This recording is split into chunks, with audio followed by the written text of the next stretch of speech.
through the 90s, and this is interesting for all the listeners, all through the 90s when I had that house in Morley Street, it went from 55 to maybe 60 to maybe 65, maybe even up to 67, 70 grand. But by year 2000, it was still worth about $70,000. And I remember just going, this real estate sucks. Seriously, it's not going up. It hasn't gone anywhere. And by 2003 is, when the rush came, so to speak, and I went from about 70 to 250, and I was going, geez, real estate's really good, isn't it? I'm a genius, yeah.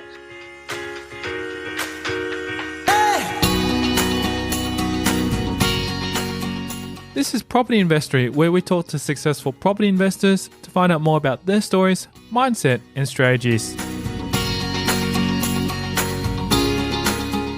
I'm Taran Shum, and in this episode on Property Investory, we'll talk to Andrew Coronis, whose fundamentals for purchasing investment properties, along his background in the family business and real estate, have provided him with the skills to succeed as a property investor.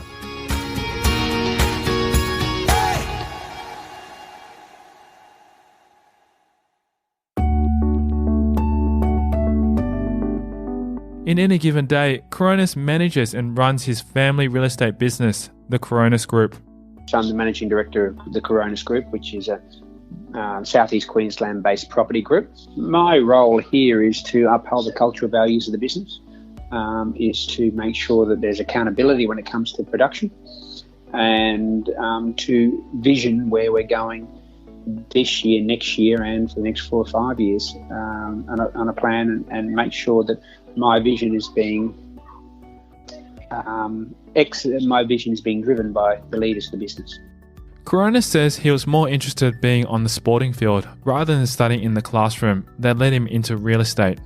A little bit about myself is that I finished school when I was 18, and I enjoyed the sporting field much more than I enjoyed the academic classroom.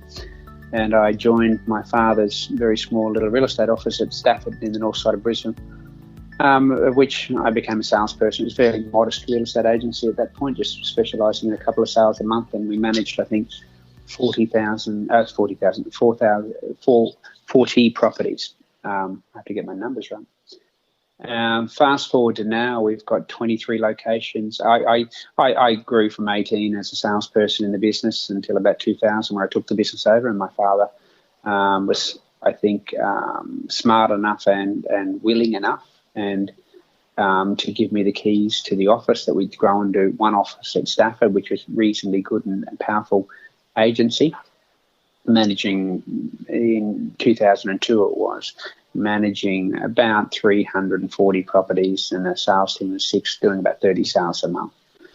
Fast forward from 2002 to 2017 now, we have 23 locations over the southeast. We manage 8,000 odd properties, and we transact well over 200 properties a month. Coronis shares his childhood stories and memorable moments, and I find out where he grew up.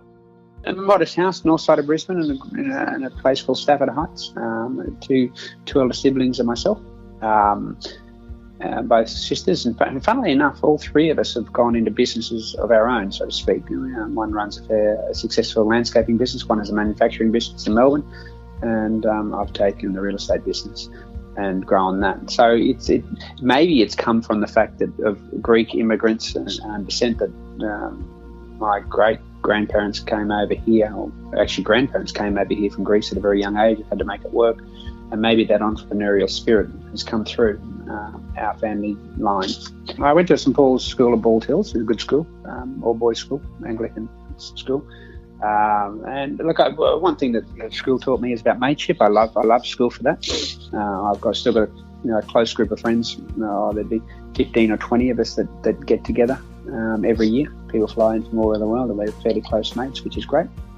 But that's what I loved about school, to be honest, is the ability to relate to other humans and have close mateship. Through some work experience, Coronis learned an invaluable life lesson. No, I started at Coles supermarkets when I was 14 years old, and that taught me, they used to give a little yellow pay packet out then, and I think I was on $6.45 an hour or something like that. But it taught me the value of money, because I think with Thursday night and Saturday morning, I got a little yellow pay packet with $30-something in it, and I had to budget on that. So it was really good for me to put some away, and Dad was instrumental in that, showing me how to put some away and spend some so that you feel good about your earnings and also creating a nest egg. And that was excellent for me those early years, and I enjoyed it too. It was fun, with peers and working Thursday night and Saturday morning. And then, in fact, I've just encouraged, my daughter's just turned 15 now, and she's got a lot of commitments with her sport and her academic, but she's found time to put a job in there as well, because I do believe an early job is a great way of giving people an understanding for what to do when they actually start earning money, and you can help guide them at that stage with their savings, which then gives them lifelong habits. After school, I went to and repeated year 12 because I didn't have we had a university entrance score called a TE score back then. For the old listeners, they'll understand what that is. And mine wasn't that great, so I wanted to do, which is kind of funny because I'm not very good at spelling and I hated reading, but I wanted to do journalism of all things, which is really unusual. But I went back and did night school, and I worked at Expo 88 in Brisbane back then, in a pub. From there, he attended a game-changing conference with his father and became inspired to venture into real estate. And I think, in life there are certain things that fate delivers you at the right time when you're ready. But Dad was a franchise of a Richardson Ranch, which is a real estate franchise. And there was a conference in Singapore because it had just been bought by some Singaporeans. And back in about 1988, I think it was, I finished school, didn't know what I was doing, and he bought me a ticket to go to the conference. And we went as a family, and he was doing the conference part of it. But what it enabled me to do was one session, I went and sat in one of the real estate speakers, and for the life of me, I can't remember who it was. I wish I did know who it was. And they inspired me, and I can't give them credit for it. But they talked about what we're talking about today: mindset and goals and growth, and your thoughts lead you to where you're going. And they're all new things that I'd never heard before. So it was quite inspiring for me, and I obviously had a value set inside me that was wanted to make me to adhere to those values. So I loved it, and Dad saw me getting passionate about it, and he said, "Do you want to get into real estate?" And I said, "Yeah, why not? I've got nothing else to do," which is probably the way most people get into real estate, to be honest. And so I got into real estate. I didn't have a car even at that stage, so I was borrowing my mum's car to drive people around houses. Gives you an idea of what it was like. And because we had a fairly modest real estate office and offering, it was very mediocre. And I'm not being disrespectful to my dad. I'm sure he'll say the same thing. But we muddled along till about 1995 in what you call a standard real estate office. So, what changed for Coronis that went from mediocre to extremely well known in the industry? In 1995, I remember the conversation between my now sales director, Craig Gillies, who's a shareholder in the business, and Dad and myself. We looked at each other and said, real estate sucks. You can't make any money out of it, and we're not helping enough people, and we can't get to where we're going. So we decided there and then to give it our all. And that was a really decisive moment for me, to be honest, because, when you are honest with yourself, in my opinion, and you look in the mirror and you can tell yourself you're actually giving it all, I guarantee you'll be successful at whatever vocation you want to do. I think most people sit on the sideline and they use a cricketing analogy, which I use a bit. They don't bend their back when they're bowling, they just roll the arm over. And in my opinion, when they roll the arm over, you get average because that's all you're doing. And also, in my opinion, it doesn't actually take much more to be excellent at something by bending your back and giving it your all. So, 1995, 96, around that time was a very decisive point where we actually decided for 2 years. But we took a pretty modest real estate agency from being mediocre to being very good within 2 years. It was a very solid agency in those 2 years. But look, we decided to work 7 days a week. We decided to work from 8 o'clock till 7 o'clock at night, and we decided to give it all. Was it hard? Most definitely. Was it rewarding? Absolutely. But has it paid dividends now? Yeah, unbelievable. It was something that was a really big deal to actually firstly make the decision to be excellent at something, and secondly to do whatever it takes time-wise, because we knew, if you've got to pay, I do believe you've got to pay the price at some stage in your life, and you can either pay the price being mediocre all your life, or you can work really hard for 2 to 3 years and become excellent at something and make it easier later on. And that's a choice people have. Although Coronis and his father were very close, he didn't want to follow in his footsteps. He wanted to aim higher. Dad and I were always very close, and we had a very good relationship, which is great. The idea of working with my dad was really cool, to be honest. Not many people get to say they work with their dad and enjoy and help build something with their dad, which is really inspiring. But when it came down to it, I didn't want to follow my dad. I love my dad dearly, and I follow his values anywhere, but I didn't want to be like my dad with regard to the way that real estate agency was run back then, because it was a hard slog for him. I remember him having bills, and which one do you pay and which one do you don't. You've got 3 kids at private school, you've got a house, again, a fairly modest house, but a beautiful family home, if that makes sense. But so I didn't want to, I wanted more out of life than that, if that made sense. So when I went overseas to that conference I was talking about, and I heard people talking about, hey, listen, if you actually put the effort in and you start believing in yourself, which I always had done. I always had a self-confidence, which was great, which my parents gave me, which enabled me to fly. And I think there's as a person, that self-confidence was then brought to the fore when I heard somebody talking about, well, if you have got self-confidence and you do believe in yourself, drive yourself to your own thoughts of where you want to go and write some goals down. And I think that conference was that decisive moment that made me go, wow, okay. And real estate's an opportunity and a vehicle. And that's what I'd say. The real estate is a vehicle to help you get to where you want to go. I love it as a vehicle, and this business has been great for me by helping people with one of their biggest assets in their life when they're very emotional and very stressed. So you, in my opinion, you've got a very noble purpose by helping people, and you can do well for yourself as well as a byproduct of that. So that was actually outlined to me that property sales give those two things, and that's when I took on with it. Coming up after the break, we'll delve into Coronis' property investing journey on his first venture into property investing. I remember Mum always saying, imagine if we owned all those 40 properties, that's what we get every weekend. And they were, in times, it made me think about it a lot. And Dad would say, Mum, don't be silly, you can't afford those properties. How he learnt from his worst investing moment. No, very flash, they were beautiful, there's no doubt about it. But when the market turns the other way, top-end flash stuff, which is discretionary spend, really cops it. And that's next. I'm Tyron Sharp, and you're listening to Property Investory.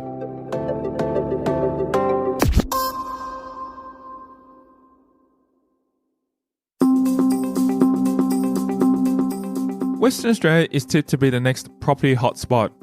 If you're looking to invest and build in WA, take advantage of the affordable land market and record build times with Plunket Homes.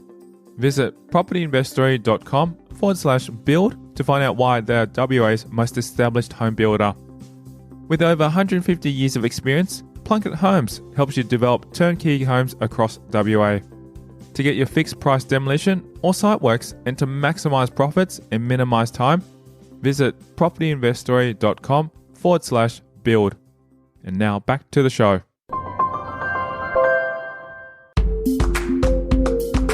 Coronis began building his portfolio from a young age when an opportunity was presented to him via his real estate job. When I first started, I remember many years because with an old rent roll when Dad had 40 properties managed in that office I spoke about originally. I remember Mum, because back then everyone paid in cash on a Saturday morning, basically. You walked to the real estate office and pay your rent, in cash. And I remember Dad had to bring the cash home because he didn't want to leave the cash in the office somewhere. It was, a reasonable value. And we're talking, 1988 or so, and he'd have a wad of cash most Saturdays on him, not his money, the trust money, that he was bringing home to make sure that it was safe until Monday to put in the bank. And I remember Mum always saying, imagine if we owned all those 40 properties, that's what we get every weekend. And they were, in times, it made me think about it a lot. And Dad would say, So don't be silly, you can't afford those properties. But what had happened was, property obviously is in my blood, and then an opportunity came up when I was 18 years old. There was a young couple who came into the office one Saturday afternoon. This is where I do believe in karma. They came into the office one Saturday afternoon. They were buying a house close to the Stafford office, and they said, "Can you do a contract for me?" And I said, "Yeah, no problem." I was into helping anybody I can. I always have been, to be honest. I don't mind helping anybody at any stage, no matter if I can get something out of it or not. And that's a big thing for everybody in life, I believe. And I said, "Yeah, no problem." I said, "Yeah, we're buying this house off this lady here, and we need someone to do a contract. How much are you going to do? Will you charge us?" I said, "No problem at all. Happy to do the contract. You're nice people. She's a nice lady. You're all happy you're doing a deal." Yep. And it was for a house at Morey Street at Kedron. And it's interesting, they couldn't get their finance. So the lady came back into the office because I'd helped them out for free and said, "Do you want to sell my house?" And I said, "Yeah." And I looked at it, and it was a very cheap house, funnily enough. It was a one-bedroom, 5-row house on 400, what is 16 purchase, what is 400 square metres, which at Kedron no one wanted to buy because it had wide edge to it. It was 5-row, it had one bedroom, it had all these wrong things with it, to be honest. Anyway, it was because it was like that. It was, it was probably one of the cheaper houses around. It was at that stage. Most of the houses that were better weatherboard houses on bigger blocks of land were selling for $60,000, and this one was $55,000. That she'd agreed with the people. And you've got to think, $5,000 doesn't sound like a lot of money, but it's nearly 10% of the value of the house. So it was considerably cheaper. Anyway, she said, "Yeah, I want to sell it." And I said, "Oh, would you sell it to me?" She said, "Yeah, I don't mind. It's $55,000 is what I want. I've had it on the market with another agency and they didn't sell it. And because of all the problems I said before, I said, "Well, I'll buy it." And she said, "Fine." So Dad lent me $7,000, which was nice of him, that I had to pay back at $100 a week out of my wages and commissions out of the real estate office. And I bought a house at Morey Street, Kevin, $55,000. I got the first home buyer's grant and I moved into it for the first 6 months. Since his initial venture into property investing, he hasn't looked back, continuing to invest as his first property grew in value, and he undertook various other projects. It was a great house, and over a period of time, I got equity in that house, and then I went and bought another one. And then a mate of mine said, "Do you want to do some townhouse developments?" And I did some townhouse developments, then I bought another house. And I just kept reinvesting into the property, which is really into the property market. And my grandfather said to me, one thing about property, just don't sell. And that little house went up from $55,000. And it's so hard to imagine, isn't it? So I went from $55,000 in 1988. And I moved into it in the end and did a bit of work to it, which was a waste of time because I knocked it down in the end and built something else. But I went from 55 to 255. Now that's 5 times the money, and I think it was 2002 or 2003, which is not that long when you think about it.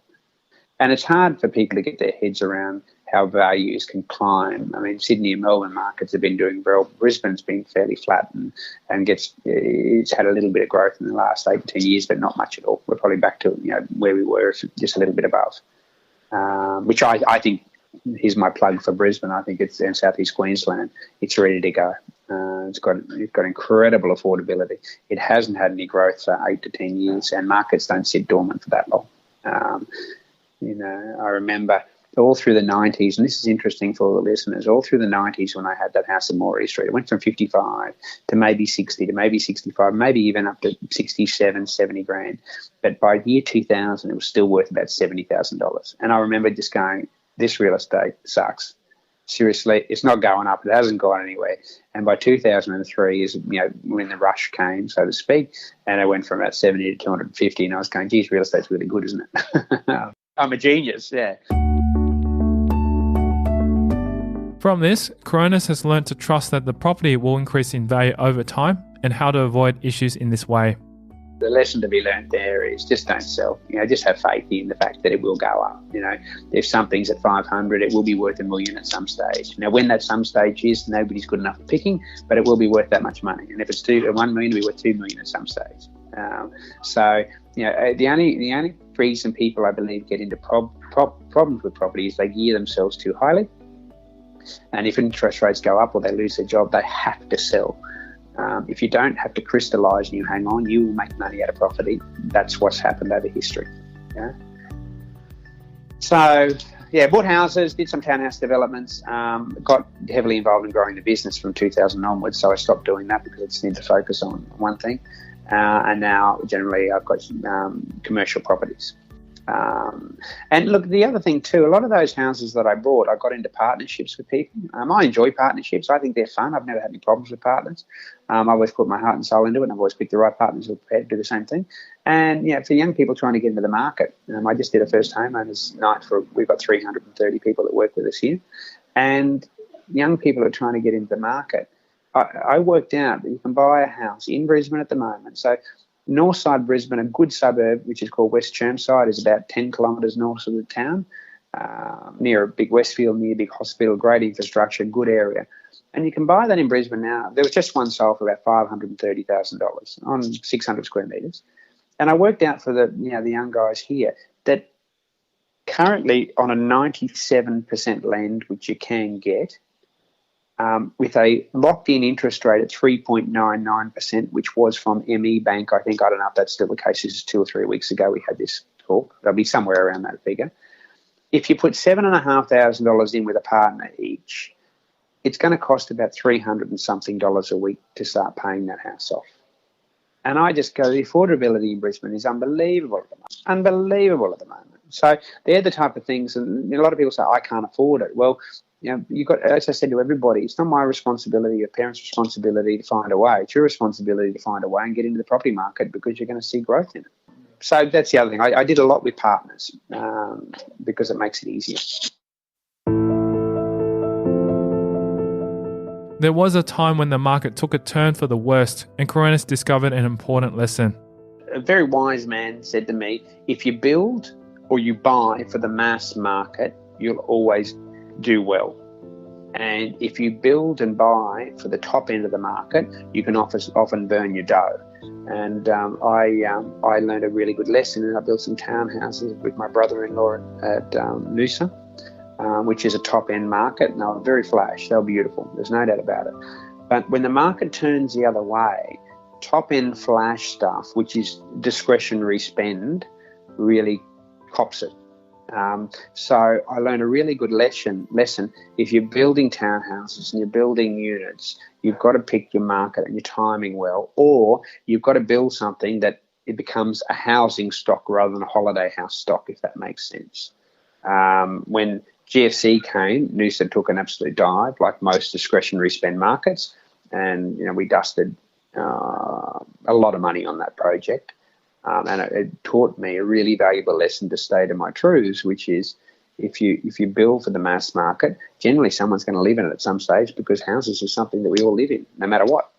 And if you build for the top end, they're the people that go up and down like a yo-yo. When things are good, they go well. When they're not going well, you'll pay the price for it. And the reason for investing in this development? Probably ego. There you go. You become indestructible and you think you can do everything. Looking back on it, there's no real reason. My brother-in-law built 4 or 5 sets of townhouses up there, and it picked the market a lot better and done really well. And he said, "You want to be in this one?" I said, "Yeah, no problem. That'll be really good." But it was against the fundamental. Here you go. It was against my fundamentals. And you've got to have some values that you own yourself, and you should be true to those values. Because in a lot of cases, every time you go against those values, you'll dust yourself. On coming across a particular property, Coronis acted on a gut feeling which paid off immeasurably, where it felt just right. There was a commercial property that I bought, and it was vacant, and I took a risk on that, but I just had a gut feeling of, again, the fundamentals, where it was in a good shopping precinct, close to a railway line and a high visual location, and I bought it vacant, and obviously there's more risk close associated with it being vacant, and a tenant came in and paid a lot more than what I thought they wanted, because it was a perfect position for them, and increased the value incredibly, which I still own today. And it was a matter of taking a calculated risk, but based on those fundamentals of, is it in a great location? Is it highly visible? Has it got other development around it? And the due diligence I do now is based on that. It must be in a growth corridor for property that I buy. It must have a current income that is positively geared, or about positively geared, which is easier to do in commercial property, harder to do in residential, I must add. but also must be a development site, so I get development uplift at some particular point in time. If I can tick those 3 boxes, I buy it no matter what. And if it doesn't, I don't do it. You found this property by chance and at a time when it was becoming increasingly challenging to purchase property. I drove past and saw a sign on it and thought, wow, what a really good position. It's for sale. I can't believe it. Yeah. So, it's a Warren Buffett line, the old line that, you should be greedy when others are cautious and cautious when others are greedy. And at the time, it was hard to sell property. There was one property that I missed out on, unfortunately, that was bought in the multi-million dollars, and this gives you an idea, throughout the GFC. I think it was bought in about 2010, where commercial property was very hard to sell.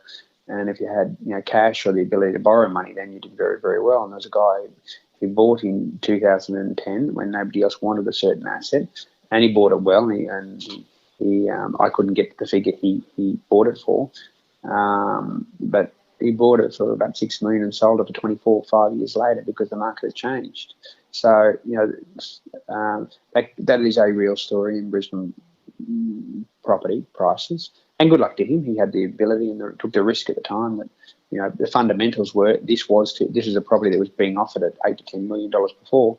When the fundamentals, I believe the fundamentals can swing over the top and too high, and they can swing the other way over the top too low. And the sheep race to each end all the time and believe that's the way it's going to be. Properties don't go up all the time every year. Can I make that on record? But over a longer term horizon, they will go up. Well, history has told us that, if that makes sense. Yeah. So the fact is, if you're buying in a down market with the fundamentals that are right, you'll probably get a bigger capital upside than you will in a market that's going really well.